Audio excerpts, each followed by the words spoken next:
nice article in the Managing Madrid blog. Wonderful lads that do a great job there.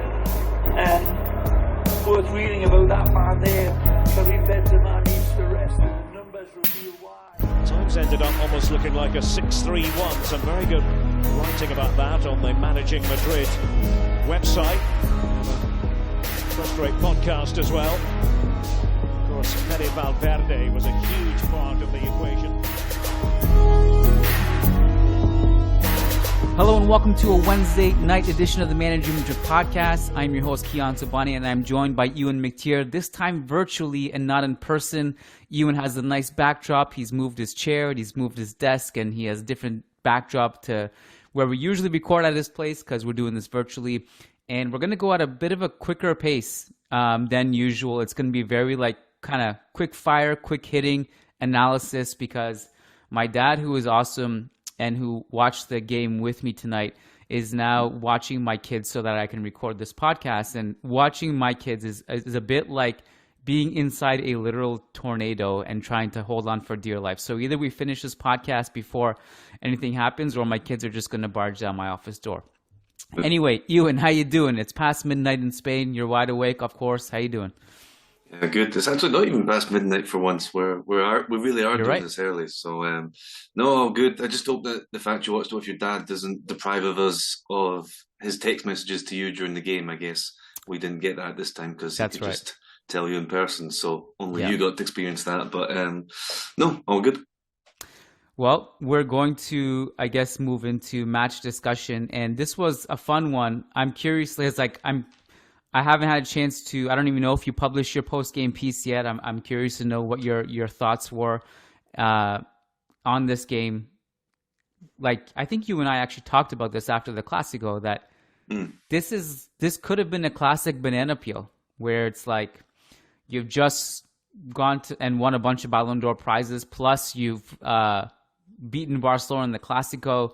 Now you got to go away to last place, Elche, a team that's taken 4 points off of you in total in the past 2 years or so. So the potential was there.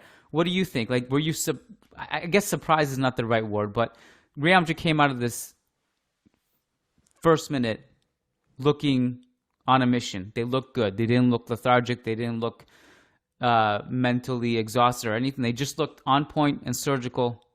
Curious to know how you thought of Real Madrid's performance to start the game.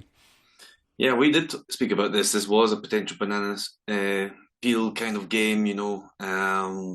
They just beat Barcelona, who were top of the table when they beat them. This is the team bottom of the table.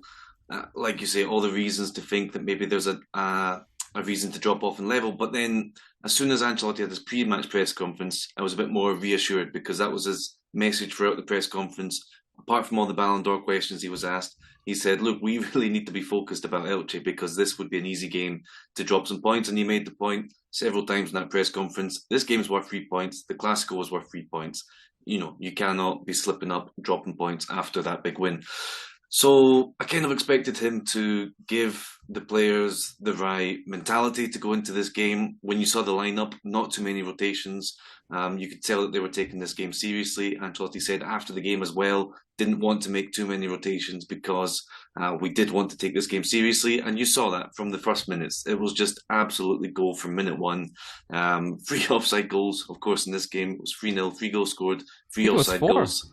Wasn't it 4? 4. Maybe. I think 3. I lost track after that. Yeah, we were losing count. First one, of course, in the 6th minute. You know, really nice play. Some really good chances early on. The first goal doesn't take that long either. So yeah, from minute 1 they were on it. And yeah, just back on the 3 goals thing. It was the first time since VAR came in a team in the first divisions had 3 goals disallowed for VAR, which means the goal was stood and was technically given on the field of play by the linesman, by the referees, and then taken away by VAR. There's obviously been other instances where it goes in and the flag immediately goes up. But since VAR came in, no team has had 3 goals given and then taken away by VAR. So Real Madrid setting records there, but it didn't matter. 3 disallowed and 3 scored. They put on a bit of an offensive masterclass when you consider the good play behind some of those ones that didn't actually count. Yeah, we can argue here and there, like, the lines drawn and the marginal offside. It is offside. Like, again, it didn't matter much at all, if at all, because Real Madrid were dominant in this game. The two goals that were disallowed in the first half, which were, let's say, more marginal than the one that was one or ones disallowed in the second half. I still think it was four for some reason. Maybe I'm losing my mind, but the passing combinations on those two in the first half were really beautiful. I mean, the Alaba one, the way he moves interior pass and moves into the half space, gets it back from Modric and then Benzema, was really beautiful. And the first one was, to Vinicius. The Vinicius a little one, through ball to Vinicius and through for Benzema to finish. Yeah, both really quite different goals, but equally nice. One of them, just Alaba just decided, here, let's go for a little run, a couple of 1-2s, get into the box, finish really well. The kind of thing that I don't think you would really see Ferland Mendy do, although occasionally, maybe twice a season, he does kind of do that also. Just decides to go and be a centre forward for 30 seconds or so. But Alaba being able to offer something more in attack, really, I think that was the one that maybe you're the most gutted for, because Benzema's going to score his goals. He obviously wanted one in this game. He had two ruled out, but Alaba doesn't get many goals, obviously, because of his position. And then that was such a really nice one, really well worked. 2 1-2s in that with Valverde and with Benzema, but Benzema just offside. So, we can take a lot. And this is the thing, we've kind of spoken about this on this podcast before. Offside goals, when it comes to analysing how the team is doing, who's playing well, what's going on, we shouldn't just discard offside goals when it comes to analysing the performance. I think this was something that we kept bringing up with Luka Jovic. Jovic didn't score many goals for Real Madrid, but he scored about 5 or 6 offside goals in that first half season he was there. And you have to remember that kind of means he was on the right sort of track. So just because it doesn't count in the scoreboard, obviously it doesn't matter in the grand scheme of things, but there's lessons you can learn. People are starting to talk about, Vinicius, he's been very quiet. Rodrigo's now got, the same goals and assists as him with much less minutes. Yeah, okay, but Vinicius, by, a toenail, was offside for that first goal. And otherwise, we're all talking about how Vinicius is back in form. He's giving an assist to Benzema. It's very fine margins. And I think, obviously, offside is offside. These goals don't count because they weren't goals, but we can take some lessons from these pieces of play, which did actually happen in real life, even if they don't count on a scoreboard. I agree. And on that note, you can also add Benzema to that discussion too, because he scored a few offside goals now this season. And it wasn't like the type of offside where it's like, the final whistle gets blown and then you're frustrated, you kick the ball in the back of the net. Like, it's like in the flow of the play. He literally thinks he's scored. He literally thinks he's onside. And what that kind of told me this season was that, okay, he's fine in front of goal. It's not like he has a barrier of finishing the chances. And that's why, among many other reasons, I wasn't worried about his form. And this is what I've said, like, it's a good thing that Real Madrid are winning these games, or were winning those games earlier in the season, either without him on the pitch or not scoring when he's on the pitch, because it just meant that when he starts going, you can add that, just an extra thing that's going to click into gear for this team, and now that's happening too. So can we mention one more thing just on Benzema offsides, because you're completely right. When he thinks he's onside, he's finishing his chances, and that counts. He's been offside quite a lot this season, and this is something I had a look at during the game. I think it's 4 offsides from this game. One of them, I don't know if it actually counted or not. One of the chances, I think they didn't flag that one. It wasn't a goal, so it didn't actually go to VAR. But I think 4 offsides for that game. If that's so, that puts him joint top in all of La Liga for the most offsides, having played far less than most other strikers because he was out for a month. He's averaging more than 1.5 offsides a game. Last season, it was just 1 per game. I don't know. This is something that, we're small sample size start of the season, but Benzema has been offside quite a lot this season. And when you look at some of the ones today, it's just going that little bit early to make the run. And we've seen this with every single striker when they reach a certain age. Luis Suarez last season just lived offside. He didn't do that the rest of his career because he had the pace to get there. And this is something, Benzema, 34 now, turning 35 in December, is, as clinical as I think he will always be in front of goal, if he feels he's having to make that run just that split second earlier than maybe this time last year, just because he's getting a bit older, losing that little bit of pace, that is a concern, because, the offsides are maybe not enough something to worry about too much. But when you look at some of Benzema's offsides in particular, he's been offside a lot, and that can be a problem for aging strikers. There's been definitely a lot of offsides for Benzema this season. I think we can just track it and see what materializes. Some of them have been marginal. Some of them he just hasn't been careful of where he is on the line. There has been quite a few offsides for everyone. I like to look at the numbers for everyone too.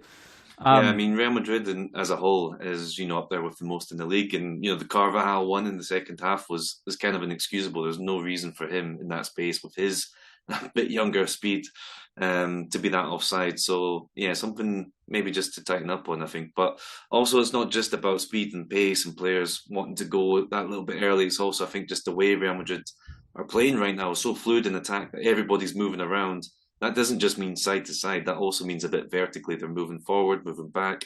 It's shifting so much the attack that you are going to get some offsides. And I guess that's maybe the other main takeaway we need to talk about from tonight is just how fluid that attack was from start to finish.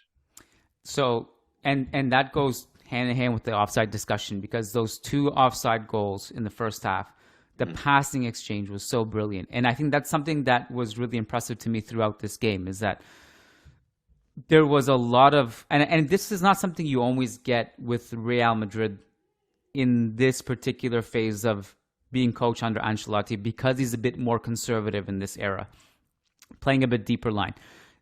Against Elche, he felt like, okay, we can be a bit more daring, if you will, less conservative. And what that produced, basically a byproduct of that, was that you got a lot of beautiful movement in the central channels. You had less predictability. You had a lot of great, quick, interchangeable passes, a lot of direct movement and passing, great stuff in the half spaces. Every time, like, either Modric or Fede or Rodrigo would make that central run, or Benzema would make that central run, it created something for us.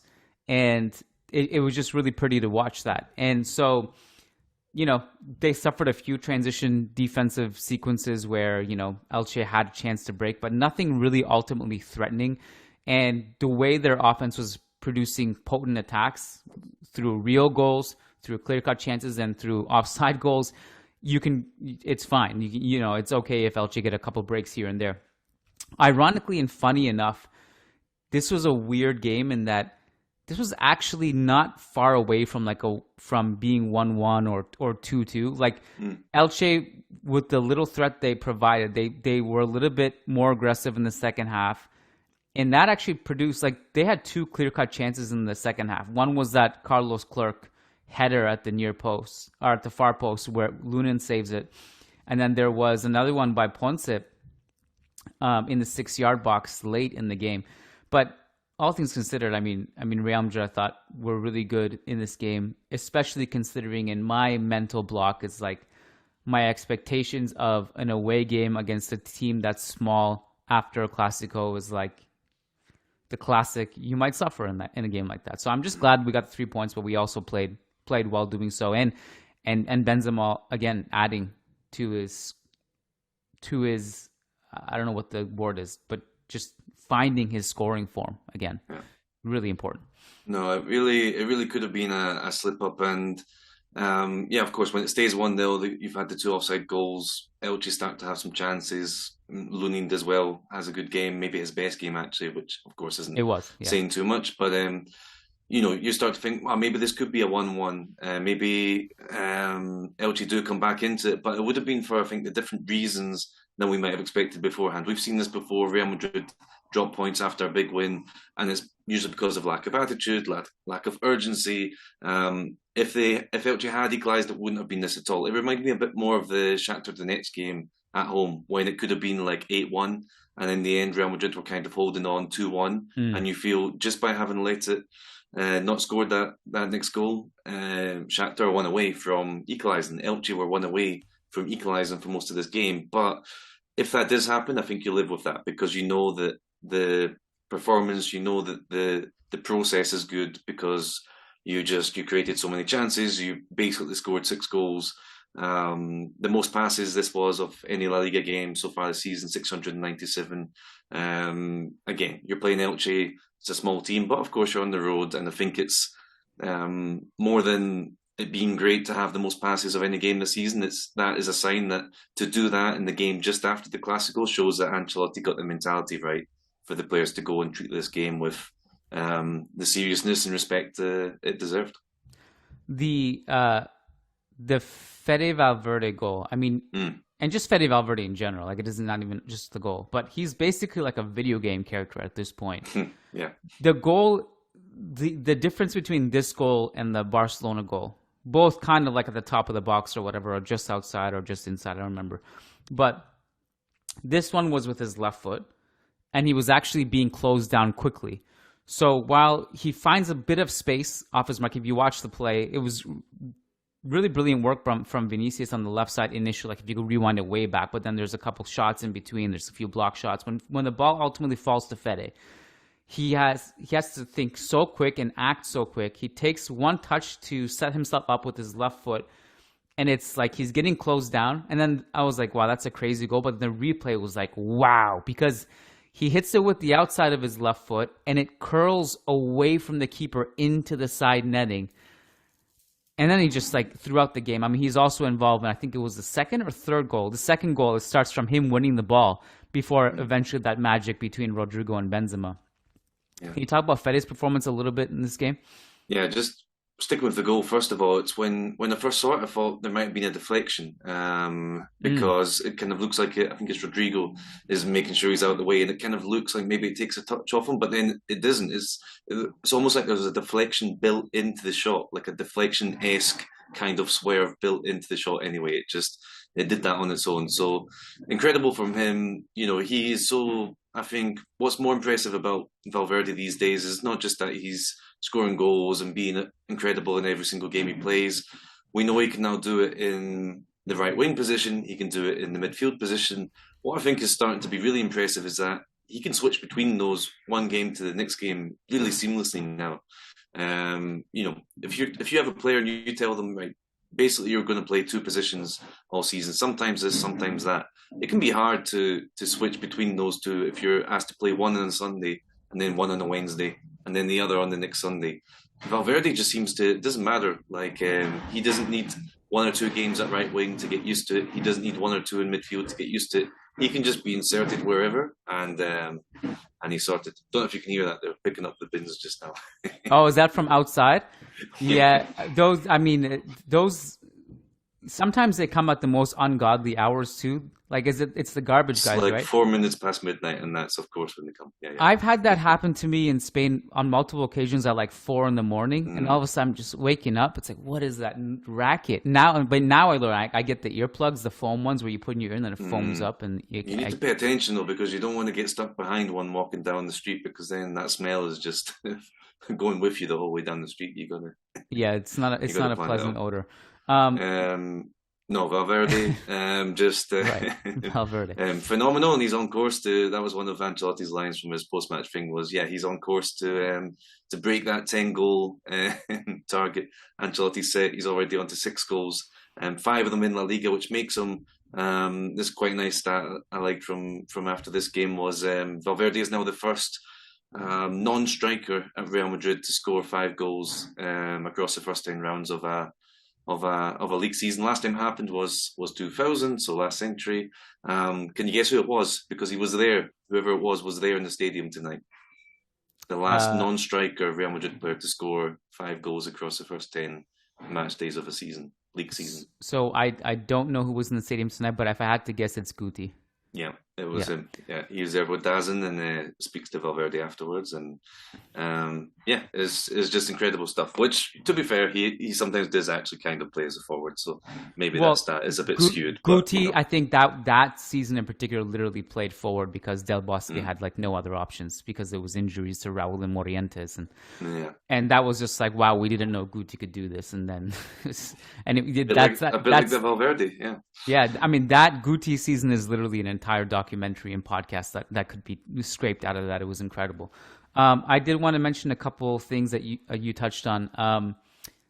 Just on Fede's positioning and his multiple roles and multiple hats he can wear seamlessly basically at this point. If you look at his heat map now, he's basically a right winger. and you think like, what does that mean for Rodrigo? And like, it means that like him and Rodrigo literally like were in the same position throughout this game, overloading the right side together and linking up together. And Fede did not play very narrow, especially like on the ball. He was basically a right winger with Rodrigo overloading that side. And it just can seamlessly switch between going down the middle and then going down the right wing when needed. He has a very good understanding of that. Also, before we forget, because you mentioned this was probably Lunin's best game, I think it's great that Lunin has looked more and more comfortable with each passing game under this, run, which is, makes sense. It makes sense when you first come into the fire. It might be hard. You eventually get more and more comfortable. And I thought this was his best game. He had a couple really, really good saves.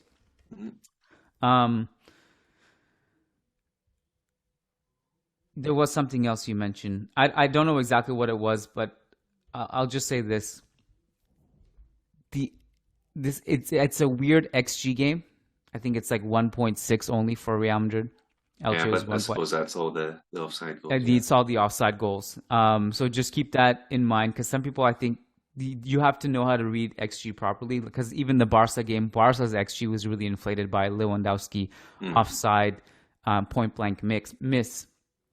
Yeah. So just to look at the context of that, I think I'd be interested to see the field tilt, which is, I think, a really good measure, but I don't think that's out yet. It's too soon. All right. So, yeah, what else is up for you, given knowing the limited time we have? Where did you want to go next? Yeah, I mean, so we kind of spoke about the offense was fantastic. The midfield, we've kind of touched on that a little bit. Kroos, Tchouameni getting a rest in this one. Kroos just, being Kroos again, fantastic. The defense was, there was a few Elche chances, but I think that was also a little bit the flow of the game. When this was still 1-0, Elche are going to go for it. They started to bring on more offensive players. They were actually, from the start, Elche a lot more attacking than I thought they might be. The last game against Valencia, which was the first one since Jorge Almiron was back as coach, they played a deep back five. They didn't play a single striker. It was just very defensive. And this one, when you saw the lineup with Nico, you sort of think, okay, he can play left back. This could be another back five. Actually, he played further forward. Elche weren't quite as defensive as I thought they would be. Lucas Boye started, a natural striker. And he played well. I swear, every time we play Elche, Lucas Boye plays well against us. I mean, I think he hit double figures last season. He's for a team like Elche. He's a good striker. Yeah. Part of the reason he didn't play last game, he was suspended, so he was back.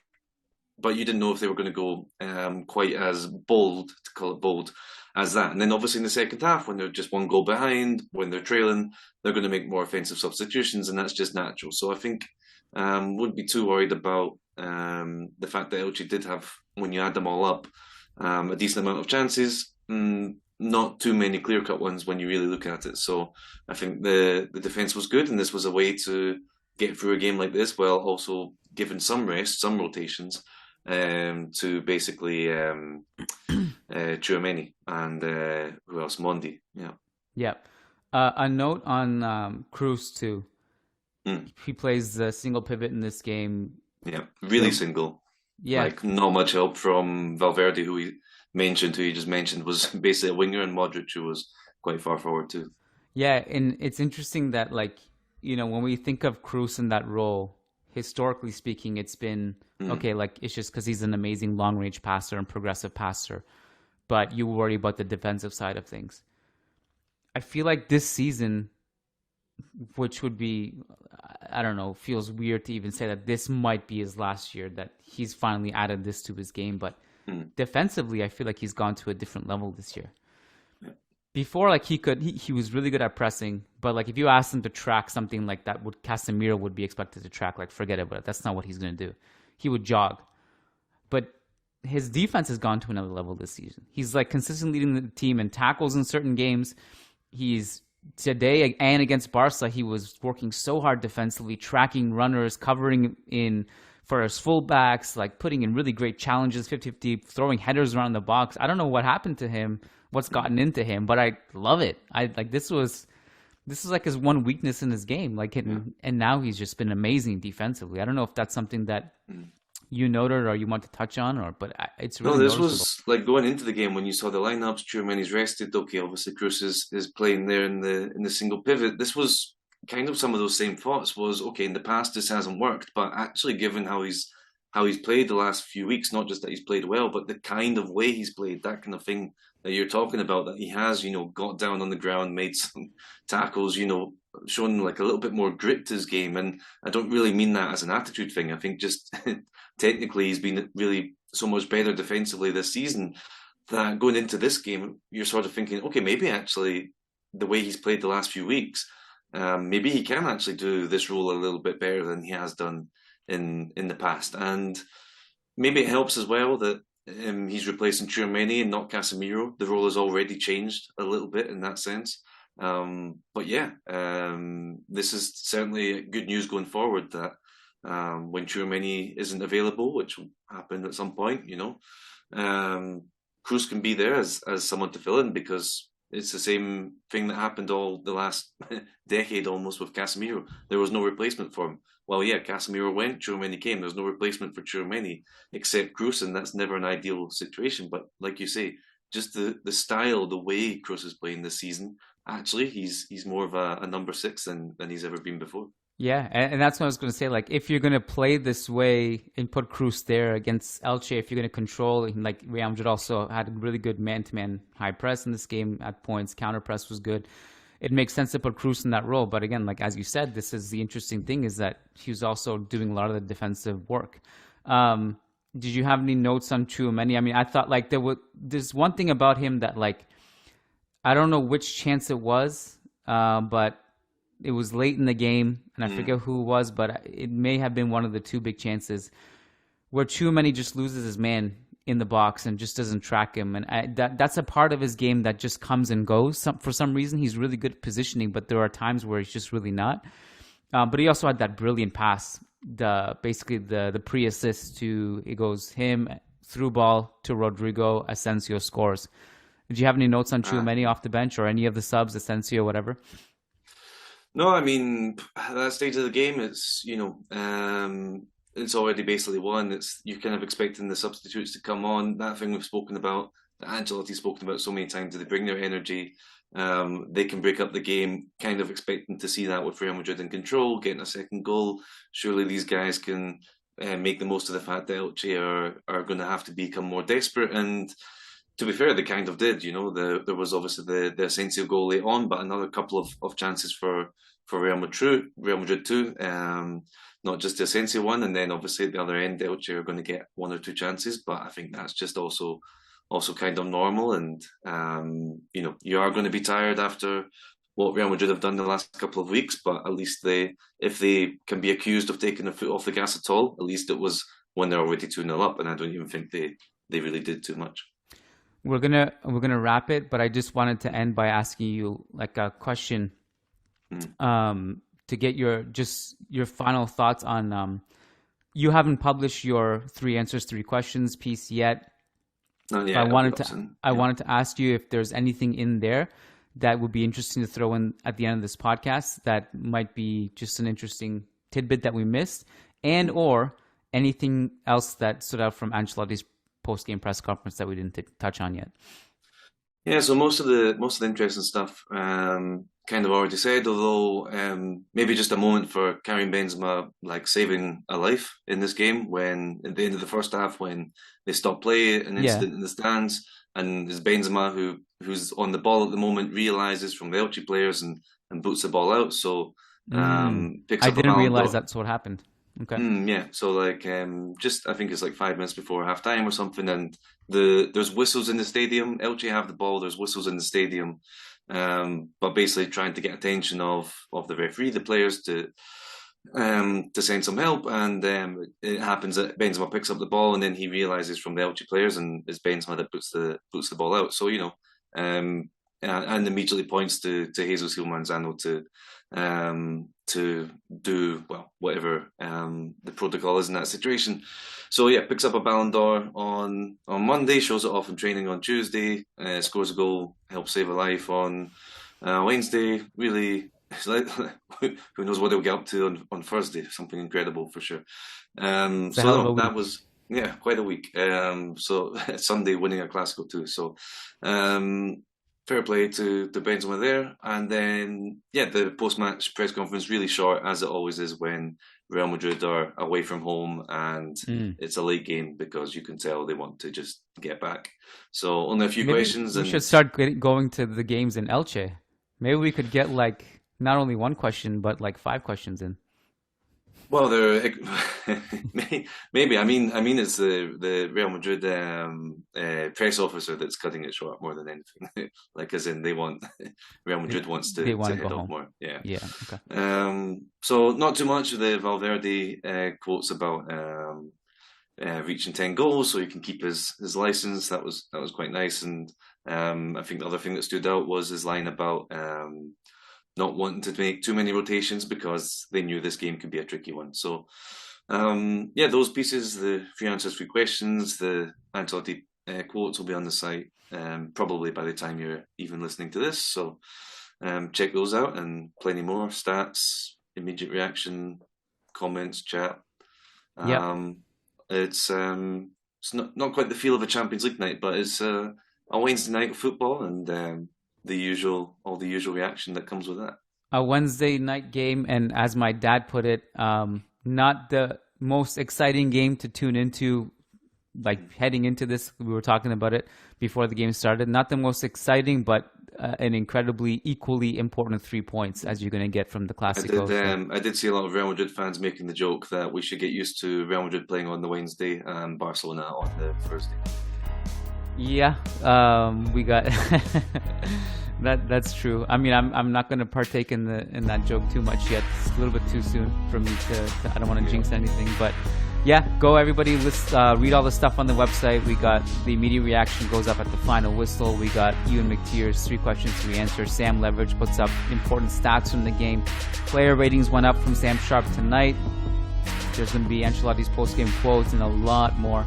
And just the housekeeping, tomorrow, Thursday, mailbag. If you want to get your questions in and access the podcast itself, patreon.com/Managing Madrid is where you're going to get that. So go and do that. Euan, thanks, man. It was fun. Appreciate your time. Take care. You too. Take care.